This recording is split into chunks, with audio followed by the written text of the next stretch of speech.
everybody, how you doing? I was coming to you to tell you a little bit more about my journey and my struggles that I have been through. One thing I could tell you about it is rough to have chronic conditions. And a lot of people don't know. Yes, I do suffer with the lymphedema, but I have been diagnosed with renal failure before. In 2006, I was diagnosed with renal failure. The prior year, 2005, my mom passed away from breast cancer. She had breast cancer less than a year after being the lump being found, she being diagnosed, and having a mastectomy, and the cancer came back. And it came back full blown. She had had a radiation treatment, but it just came back full blown with a vengeance, seemed like. And so, after she passed away, I had a very, very hard time dealing with it. Um, it was very hard. I don't talk about it a lot. I keep it balled in a lot. But it was just very, very hard, and I still find myself sometimes. I'll dream about, you know, that those last couple of days. I'll dream about it because a lot of people don't know. Some people are given time frames of when they, go through hospice or something like that. They're giving time frames and they know exactly, around the time, their life, unfortunately is going to be, downsized. But I remember my mom going to the hospital.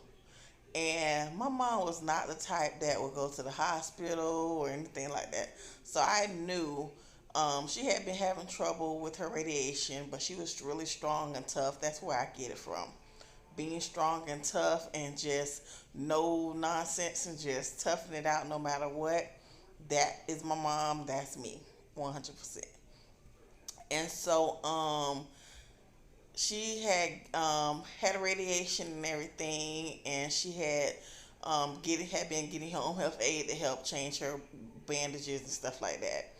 And so when she said she didn't feel good and she wanted to go to the hospital, I looked strange because she wasn't the type to do the hospital because she had been through back and forth in the hospital with me all my time since I had been a kid till I got a grown adult and thus for. So for my mom to say that, she was to the hospital, I knew something wasn't right. I knew something wasn't right. I called my brother, and then I called my mom's best friend.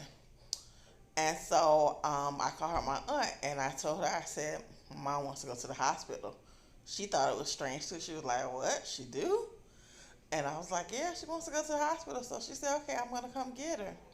So she picked us up, took us down to the hospital, and my mom's doctor met us down there and everything. And when he met us down there, they ran tests, and it took hours for them to say they were going to admit her. And when they said they were going to admit her, they said that she had pneumonia. And I hadn't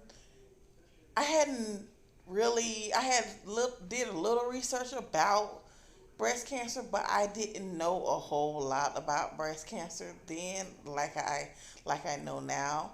I didn't know as much then. And so when they said pneumonia and everything like that, so they admitted her and everything. And so when they admitted her, um, the doctor came in the very like later on that night or the very next day. I don't remember because it's like it was just so many things going on during the course of that weekend. It was just very crazy. But even if it was later on that evening or that early morning, I don't remember. But all I remember is the doctor saying that the cancer was spreading throughout her body, and that she maybe had 6 months to live. And so at that moment, I'm still not registering it because I'm a mama's girl. Usually, people say they're a daddy's girl, but no, I'm not a daddy's girl. I never have been or anything like that. I've always been a mama's girl. Period. Anybody knows me know I was always stuck like Lou to my mama. Period. Like there was just no daddy's girl involved here. So so then she was they were like I'm sorry. Sorry to just pause like that, but it's just, it just brings me back to a rough time in my life, and I don't like to divulge it a lot. But in order to tell my story, I have to get that part out. And so, when they said that, first thing I did was I called my aunt that stays in New York, and I called my uncle that stays in Fayetteville, North Carolina, and I called my uncle that stays in West Palm Beach. And I said, I told them what the doctor said, and I said, I think you might want to try to get here in the next couple of hours. So my aunt was started doing the plane and everything. She was like, well, I can come out. I think like that night or that morning or something like that. She was going to be able to get there. And so my uncle from North Carolina, he started driving. Like he packed the bag and started driving.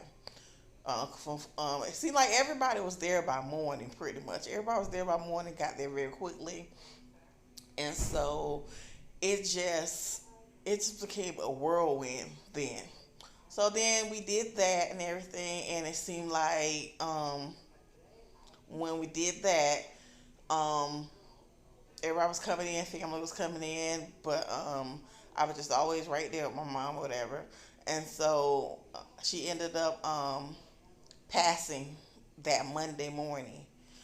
She was supposed to come to hospice at my house, and so she didn't make it to go to hospice at my house. And so once everything was said and done, everything that whole time that she was sick and everything, one of the triggers, one of the triggers for any kind of chronic illness you have is stress. That's one of the triggers right there, stress. So I was trying everything in my power not to be stressed, to be positive. I wasn't freaking out, I wasn't breaking down or anything like that. I had to be that strong because I refused. I was telling my family I refused to be in the hospital while we're burying my mother. That just was like that just was not happening for me. That just was not. Period. And so we was in, we buried my mom and everything like that, and then I think a couple days after that, I went to the hospital and everything, and so um, that was that right there chronicles how my process to renal failure started.